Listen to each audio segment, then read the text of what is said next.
देखिए, संविधान की धारा 26 है जो धार्मिक स्वतंत्रता की आजादी देता है, और ये बाबा साहब डॉक्टर भीमराव अंबेडकर जी का संविधान है जो भारत में लागू होता है। और उस संविधान में लिखा है कि धार्मिक संस्थाओं के प्रबंधन में कोई भी हस्तक्षेप सरकार का नहीं होगा। वो चाहे मंदिर हो, चाहे मस्जिद हो, चाहे गुरुद्वारा हो, चाहे चर्च हो। लेकिन ये जो कोशिश की जा रही है मौजूदा मोदी सरकार के द्वारा, इस कोशिश के पीछे एकमात्र मंशा है जमीनों को कब्जा करके अडानी को देना। ये अपने दोस्त अडानी को जमीनें देने के लिए ये बिल लाया जा रहा है। इस बिल के पीछे मकसद है एकमात्र, अपने दोस्तों को पूरे देश में जमीनें वक्फ बोर्ड की कब्जा करो और दो।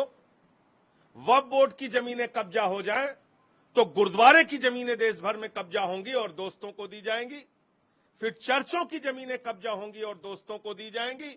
फिर मंदिरों की जमीनें कब्जा होंगी और दोस्तों को दी जाएंगी। और ये बात मैं पूरे प्रमाण के साथ कह रहा हूं। रेल की जमीन अपने दोस्तों को दी, सेल की जमीन अपने दोस्तों को दी, भारतीय सेना की 13,000 एकड़ जमीन अयोध्या में अपने दोस्त अडानी को दी। 3 काला कानून किसानों के खिलाफ लेके आए थे, उसमें भी मंशा थी। प्रधानमंत्री जी अपने दोस्तों को जमीनें देना चाहते थे। वो बिल किसानों और हम लोगों के विरोध की वजह से रोका गया, वरना आज देश भर के किसानों की जमीनों पे कब्जा हो जाता।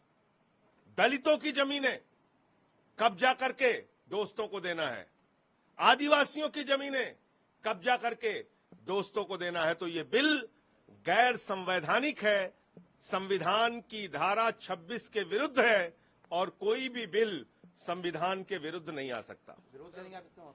निश्चित रूप से विरोध करेंगे। अच्छा, एक विषय सर हो रहा है, निश्चित रूप से विरोध करेंगे। तू कौन मैं खामखा? भाई, जिसमें सरकार के हस्तक्षेप का कोई मतलब नहीं है, आप उन धार्मिक कार्यों में, धार्मिक संस्थाओं में हस्तक्षेप कर रहे हैं। कल को आप मंदिरों की जमीनें कब्जा करेंगे, गुरुद्वारों की जमीनें आप कब्जा करेंगे, चर्चों की जमीनें कब्जा करेंगे। तो जो भारत के संविधान की धारा 26 कहती है, जिसमें धार्मिक संस्थाओं के प्रबंधन की स्वतंत्रता है, धार्मिक अपने सभी कार्यों को अपने धर्म के मुताबिक संपादित करने की स्वतंत्रता है, उसका क्या होगा?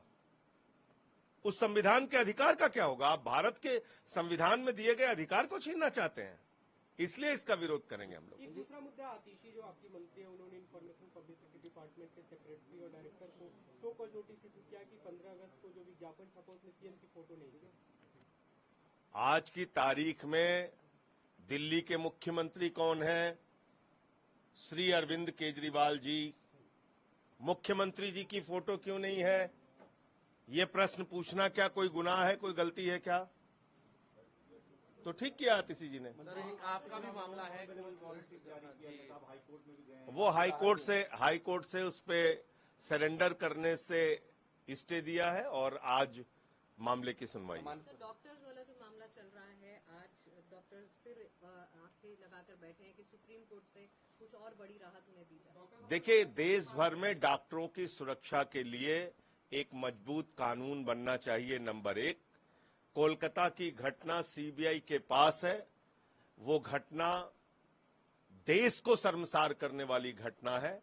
उस घटना को फास्ट ट्रैक कोर्ट में चलाकर और सीबीआई जल्द ही सारे सबूत फास्ट ट्रैक कोर्ट के सामने रखे और जो इसके मुख्य आरोपी हैं, गुनहगार हैं, दरिंदे हैं, उनको सख्त से सख्त सजा।